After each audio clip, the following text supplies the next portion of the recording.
Hello guys, আসসালামু আলাইকুম। কেমন আছেন সবাই? আশা করছি ভালো আছেন। তো আলহামদুলিল্লাহ আমিও ভালো আছি। চলে এলাম নতুন একটা ব্লগ নিয়ে আপনাদের জন্য। তো আজকে ছাদ বাগানে বেশ কিছু বরবটি হারভেস্ট করব, সে ভিডিওটাই থাকবে আপনাদের সাথে। আর সাথে দেখি অন্যান্য টুকটাক কি হারভেস্ট করতে পারি। তো দেখেন, বিসমিল্লাহ, মাশাআল্লাহ অনেক লম্বা হয়েছে আমার বরবটিগুলো। তো বেশ কিছু বরবটি ছাদে দেখেন, একটা গাছে অনেকগুলো বরবটি আমি নিয়ে যাচ্ছি। এর আগেও কিন্তু বেশ কিছু ধরছিল, দেখেন। এটা সেকেন্ড বার দিচ্ছে। প্রথমবারে যেগুলো ছিল সেগুলো আরও বেশি ছিল, কারণ প্রথমবার সব সময় যে কোনো কিছু ভালো হয় বেশি। তো এগুলো আসলে খাওয়ার উপযুক্ত হয়ে গেছে। আর প্রচুর গরমও পড়তেছিল। আমি ছাদে উঠিনি, আজকে পানি দিলাম গাছে। দেখেন গাছটা আমি এই জায়গায় দিছি, একদম গোড়াতেও ধরতেছে, দেখছেন বরবটি কীভাবে ধরতেছে। তো আলহামদুলিল্লাহ আমি সন্তুষ্ট বরবটির ফলন দেখে। এক গাছে যদি এতগুলো পাই, এবার চিন্তা করেন আপনারা যদি 4টা গাছ লাগান, মোটামুটি এট এ টাইম একবারেই 1-1.5 কেজি 2 কেজি তুলতে পারবেন। এখানে 250 গ্রামের বেশি হবে। তো এখানে ছোট ছোট আরও অসংখ্য আসতেছে, দেখেন ছোট ছোট এখানে এখানে আরও অসংখ্য বরবটি আসতেছে। মাশাআল্লাহ, এই যে এগুলো সব বরবটি আসবে, এই যে এগুলো সব বরবটি হবে। তো আমি যেগুলো খাওয়ার উপযুক্ত হয়েছে সেগুলো নিয়ে নিচ্ছি।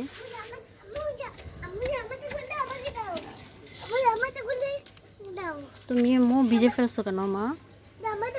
তো দেখেন একদম নিচেও ধরছে। আচ্ছা তুমি খুলে রাখো মা, তুমি খুলে রাখো। দেখেন একদম মানে নিচে থেকে উপরে থেকে ঝলে ঝলে ধরছে। তো এটা একটা জিও ব্যাগে আমি দিয়েছি এখানে, দেখেন প্রচুর বরবটি হয়েছে। আসলে এখানে এক মুঠো হয়ে গেছে, এখানে বাহিরে ঝুলে পড়তেছে। আর কিছু দেখলাম কিসে খাইছে জানি না। দেখেন মাশাআল্লাহ, এই বরবটিটা সবচেয়ে বেশি লম্বা। এটা দেখেন কত লম্বা, সবচেয়ে বেশি লম্বা।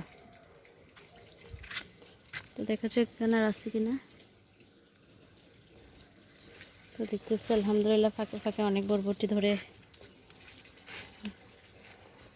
একদম খাওয়ার উপযুক্ত হয়ে আসছে।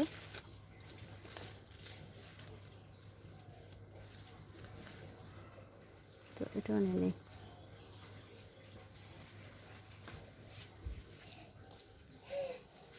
আর অনেক বরবটি আসতেছে, দেখছি ছোটো ছোটো আরও অসংখ্য বরবটি। তো আলহামদুলিল্লাহ আমি এক গাছ থেকে দেখেন এতগুলো পেয়েছে। চলেন আরেকটা গাছ আছে, সেখান থেকে আর কিছু নিয়ে নিই, তাহলে আজকে একবেলা হয়ে যাবে। আর এখানে মিষ্টি কুমড়া শাক কি পরিমাণে ধরতেছে, এটা দেখেন মন খারাপ, মানে দেখলেই ভালো লাগতেছে। এই বরবটিগুলো আসলে দেখেন এগুলো অনেক লম্বা হয়েছিল। এখানে কিসে কেটে খেয়ে ফেলছে কি জানে, কিসে হয়তো খেয়ে চলে গেছে। এগুলো কিসে খেতে পারে, কাঠবিড়ালি বা অন্য কিছু হয়তো খেয়ে চলে গেছে। এখানে আরও আসছে, এটা একটা ড্রামে। এখানে এখানে প্রচণ্ড ধরে উঠে গেছে। তো আমি এগুলো একটা জায়গায় রাখি, যেহেতু আমি কিছু আনি নাই, রাখতেছি। বিসমিল্লাহ, এই গাছ থেকে এগুলো নিয়ে ফেলি। এগুলো কিন্তু বেশি লম্বা হচ্ছে, মানে এগুলো অনেক লম্বা হচ্ছে। তো আর রাখা, দেখেন এই পাশে মাশাআল্লাহ কী পরিমাণে ঝুলে ঝুলে আছে। তো প্রথমবার কিন্তু আরও বেশি দিয়েছিল, এটা সেকেন্ড বার। মানে বরবটি একবার ধরছিল, সেগুলো খাওয়া শেষ হয়ে গেছে, আবার ফুল আসছে, এখন আবার ধরছে পর্যায়ক্রমে। তো কয়বার আসে আমি জানি না। এ নিয়ে গাছটা আমাকে 2বার মানে বরবটি দিচ্ছে। এখানে আরও অনেক গাছ।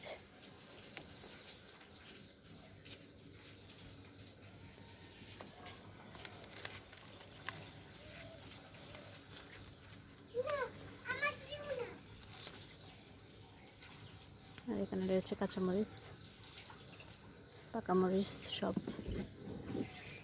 পুঁই শাক।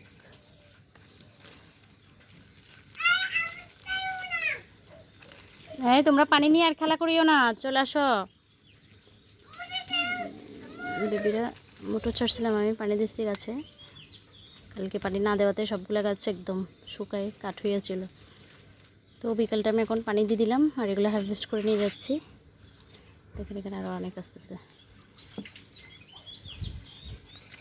আসলে আমার এক হাতে ক্যামেরা আর এক হাতে হারভেস্ট করতেছি, ভিডিও ওভাবে করে সেজন্য মনে হয় ভালো আসছে না। তো দেখেন এই গাছ থেকে আমি কতটুক পাইছি, আলহামদুলিল্লাহ একটা একদম অনেক লম্বা হয়ে গেছে।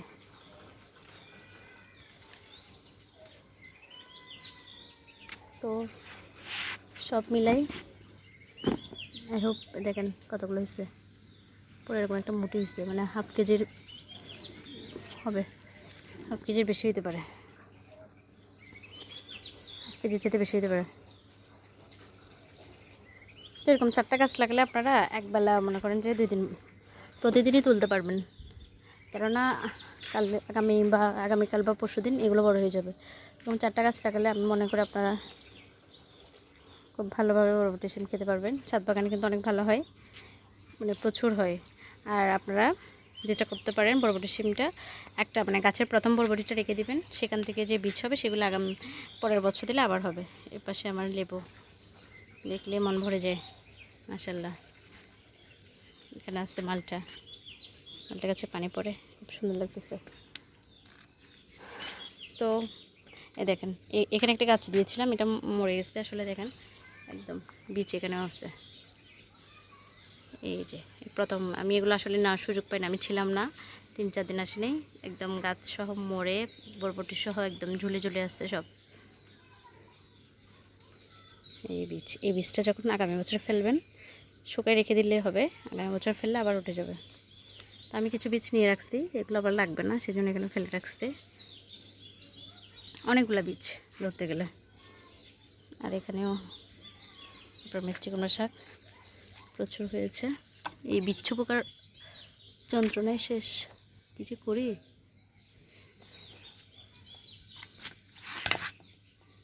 বিচ্ছু পোকাগুলো খুবই পেয়ে দিচ্ছে। আমি এদিকের গাছগুলোতে পানি দিব।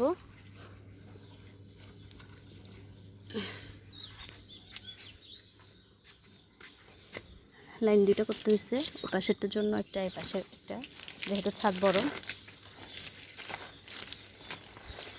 আর কলমি শাক দেখেন কী পরিমাণে হয়েছে, হয়ে হলুদ হয়ে যাচ্ছে, মানে খাওয়ার সময় চলে যাচ্ছে।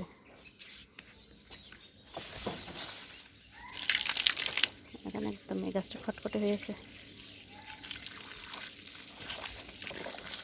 আরে মিষ্টি কুমড়ার নন্দন গাছটা মনে হয় মরেই গেল। আসলে চেক করা উচিত ছিল, কালকে আসিনি আলসেমি করে। আর একদিনেই লতানো গাছগুলো আসলে পানি না পেলে একদিনেই মারা যায়। পানি দিলে হয়তো আবার সব কিছু হতে পারে।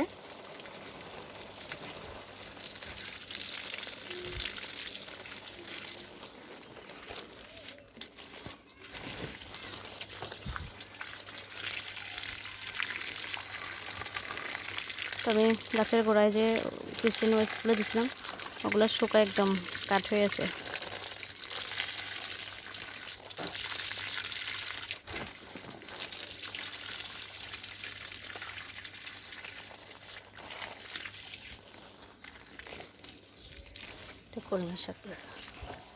কলমি শাক, আলুর শাক, দেখেন কী পরিমাণে শাক হয়েছে। আমার কাঠগুলা বড় হচ্ছে, বাট ফুল আসে কিনা কি জানি। প্রায় 1 বছর হয়ে যাচ্ছে কাঠগুলো তো লাগাইছি, এখনও কিন্তু ফুল আসে না। এবারে পাতাগুলো বেশ বড় বড় হয়ে গেছে। তো পুরো একটা ড্রামেই দিয়ে দিছি, যেহেতু ফুলগুলো দেখতে অনেক সুন্দর আর গাছটা অনেক বড় হয়, তো ভাবলাম জায়গা দিই, যদি ভালো হয় আর কি। আর এখানে পুদিনাগুলো আসলে খাওয়ার কেউ নেই, পুদিনা দেখতেছি পচতেছে, আর হচ্ছে কিছু করার নেই। বাট পুদিনা পাতার যে একটা স্মেল, এটা এসে বাগানে আসলে এই স্মেলটা নিলে খুব ভালো লাগে।